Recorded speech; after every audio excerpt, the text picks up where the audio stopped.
Hello upcoming teachers, आप सबका स्वागत है आपके अपने YouTube channel the teaching classes let's learn how to teach में। और आज का टॉपिक है gender discrimination. Gender discrimination occurs when a person is treated unfairly simply because they are male, female or belong to a gender diverse identity। Gender discrimination सिर्फ तब होती है जब किसी पर्सन को अनफेयरली ट्रीट किया जाता है सिर्फ इस वजह से कि वो मेल है या फीमेल है या कोई थर्ड जेंडर है। Traditionally it is directed mainly against women and girls.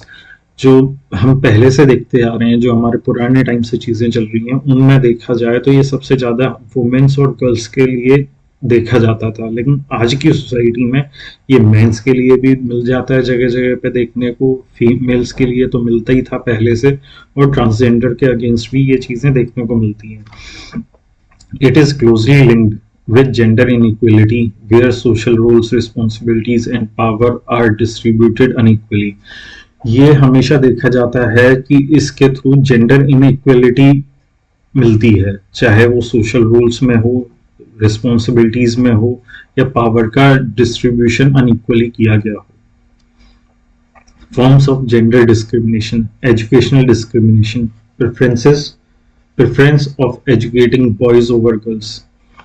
हमेशा जेंडर डिस्क्रिमिनेशन के कुछ फॉर्म हैं, जिनमें से पहला हम पढ़ रहे हैं एजुकेशनल डिस्क्रिमिनेशन, जिसमें कि हम हमेशा जो है बॉयज को ज़्यादा इंपॉर्टेंस देते हैं या ज़्यादा प्रेफरेंस देते हैं as compare to girls education के लिए।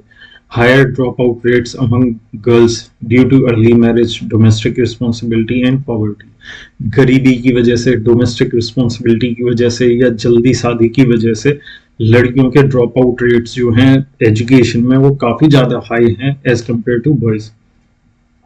लिमिटेड एक्सेस टू हायर और technical education for females in some region. Higher education और टेक्निकल एजुकेशन में जो है फीमेल्स का एक्सेस जो है बहुत लिमिटेड है। Economic and work place discrimination, unequal पे फॉर इक्वल वर्क। मेल और फीमेल्स में भी इस चीज का काफी रोल देखा जाता है कि अगर सेम वर्क कर रहा है, मेल और फीमेल दोनों सेम वर्क कर रही हैं, उसके बावजूद भी मेल और फीमेल के जो पे है वो अनइक्वल होती है। Limited career growth and leadership opportunities for women.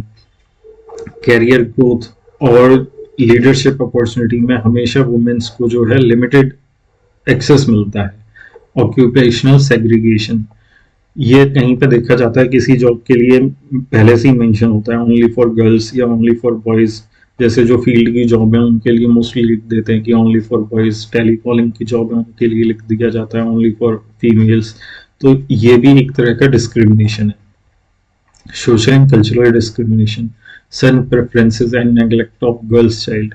सन मतलब लड़के की प्रेफरेंस जो है बहुत ज़्यादा देखी जाती है। लड़की अगर पैदा हो जाए तो उसको कितनी बार नेगलेक्ट कर दिया जाता है। ये चीज़ें काफ़ी देखने को मिलती हैं। Restriction on mobility, dress and personal choices, हमेशा रिस्ट्रिक्शन होती हैं उनके कहीं भी आने जाने पे, उनके ड्रेस पहनने पे, उनकी पर्सनल चॉइसेस के ऊपर।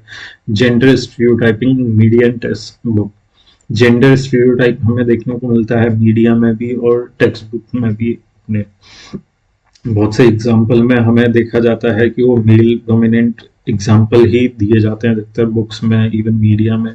Health and nutrition discrimination, poor access of health care for women. ये वुमेन्स के लिए हेल्थ केयर का एक्सेस जो है काफ़ी कम है आज की डेट में भी। Malnutrition among girls due to unequal food distribution, ये चीज़ भी काफ़ी ज़्यादा देखी जाती है कि एक ही परिवार में अगर दो बच्चे हैं, एक लड़का एक लड़की, तो उनमें भी देखा जाता है कि लड़की को जो है उतना अच्छा खाना नहीं दिया जाता जितना अच्छा एक बॉय को मिलता है, जिसकी वजह से गर्ल्स में माल न्यूट्रिशन काफ़ी बार देखने को मिलता है। नेग्लेक्ट ऑफ रिप्रोडक्टिव और मेंटल हेल्थ इशू, जो रिप्रोडक्टिव और मेंटल हेल्थ इश्यूज हैं उनको नेग्लेक्ट कर दिया जाता है, specially for women's. Legal and political discrimination, under representation of women in political decision making। जो वुमेन का रिप्रेजेंटेशन है वो काफी कम है पॉलिटिकल डिसीजन मेकिंग में। Weak enforcement of gender protective laws, gender protective laws जो हैं उनको बहुत ही बहुत ही कम उनको एनफोर्स किया गया है, कि उनको अप्लाई किया गया है, उन पर इतना ज्यादा ध्यान नहीं दिया गया। उस वजह से ये इस तरह की दिक्कतें काफ़ी ज़्यादा आती हैं। Discrimination against transgender person in legal recognition, जो उनका लीगल रिकॉग्निशन है उसमें भी डिस्क्रिमिनेशन देखा जाता है कि ट्रांसजेंडर अगर कोई दिक्कत उनको होती है तो उनको सबसे पहले तो वही लोग जिनके पास वो शिकायत लेके जाता है वही उनको डिस्क्रिमिनेट करते हैं।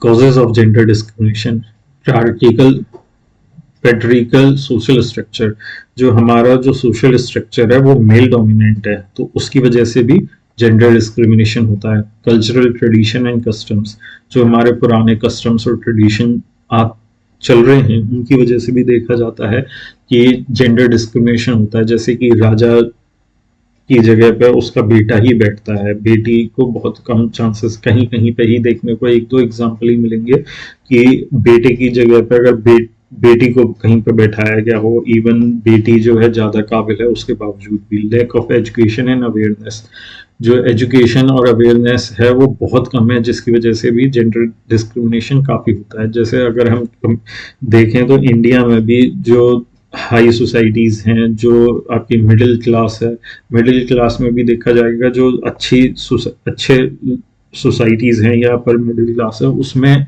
एजुकेशन और अवेयरनेस थोड़ी है, लेकिन उससे नीचे का जो भी है तो मोस्ट ऑफ द ये हम कह सकते हैं कि most of the Indian population उनमें एजुकेशन और अवेयरनेस की कमी है। इकोनॉमिक डिपेंडेंस ऑफ वुमेन, उनको इकोनॉमिकली डिपेंड होना पड़ता है वुमेन्स को मेल के ऊपर कि भैया कमा के मेल ला रहा है तो उसने खर्चा चाहिए या कुछ भी चाहिए तो उसके लिए वो मेल के ऊपर डिपेंडेंट है। Miss interpretation of religion and social norms, जो हमारे सोशल नॉर्म्स हैं और जो हमारे रिलीजियस टेक्स्ट हैं उनका मिस इंटरप्रिटेशन कर रखा है जिसकी वजह से भी जेंडर डिस्क्रिमिनेशन काफी ज्यादा होता है। Impact of gender discrimination, gender discrimination जो है इसकी वजह से क्या क्या इम्पैक्ट पड़ते हैं इंडिविजुअल के ऊपर। Low self esteem and confidence, उनका कॉन्फिडेंस और सेल्फ स्टीम जो है हमेशा लो रहती है, वो उतने अच्छे से काम ही नहीं कर पाते। उनको मतलब एक तरह से बोला जाए कि उनमें कॉन्फिडेंस ही नहीं होता कि हम ये काम कर सकते हैं। लिमिटेड लाइफ अपॉर्चुनिटीज, उनको अपॉर्चुनिटीज बहुत कम मिलती हैं। Psychological stress and health issue, वो हमेशा साइकोलॉजिकल स्ट्रेस में रहते हैं और उनको इसी तरह से हेल्थ इश्यूज बढ़ जाते हैं। On society, wastage of human potential, ये जेंडर डिस्क्रिमिनेशन की वजह से अगर कोई फीमेल है उसको वो ज़्यादा पोटेंशियल है उसके बाद भी उसका पोटेंशियल का हम यूज़ ही नहीं करते, हम मेल डोमिनेंट सोसाइटी की वजह से हम उसको आगे बढ़ने का मौका ही नहीं देते। स्लो इकोनॉमिक ग्रोथ, इसकी वजह से इकोनॉमिक ग्रोथ भी स्लो होती है। Continuation of poverty and inequality, इसकी वजह से गरीबी बढ़ रही है और इनइक्वलिटी जो है वो कंटिन्यू चल रही है आगे भी। On national development,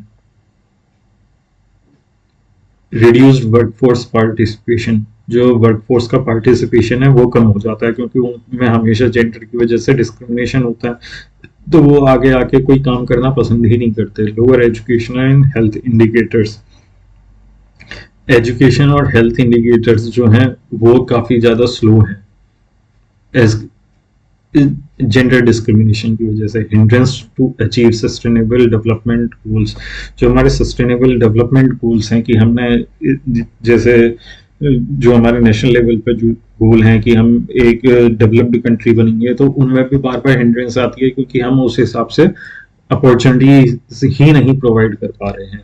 role of education in reducing gender discrimination, education का क्या रोल है कि जिसकी वजह से जेंडर डिस्क्रिमिनेशन जो है ये कम हो जाए। प्रमोटिंग जेंडर सेंसिटिव करिकुलम, हमें जो करिकुलम है वो इस तरह से डेवलप करना चाहिए कि वो जेंडर सेंसिटिव हो जिसमें दोनों को इक्वल अपॉर्चुनिटी मिले। Encouraging equal participation of boys and girls, equal participation को हमें एंकरेज करना चाहिए बॉयज और गर्ल्स में, चाहे वो स्पोर्ट्स में हो चाहे वो एक्स्ट्रा करिकुलर और कोई भी एक्टिविटीज हो उसमें भी, साथ ही साथ पढ़ाई में भी। Teaching training teachers to avoid gender bias, teachers को ट्रेनिंग देनी चाहिए कि वो जेंडर बाइस ना करें, चाहे वो कॉन्शियसली करें चाहे वो अनकॉन्शियसली करें, कि उससे दूर रहें। Empowering girls through education and skill development, girls को एम्पावर किया जाए एजुकेशन और स्किल डेवलपमेंट प्रोग्राम्स के through. Promoting awareness of constitutional right and gender equality, जितनी ज़्यादा वो पढ़े लिखे होंगे उतना ही ज़्यादा वो अवेयर होंगे अपने कॉन्स्टिट्यूशनल राइट और जेंडर इक्वलिटी की वजह से। तो यही था आज के टॉपिक में। Thank you so much.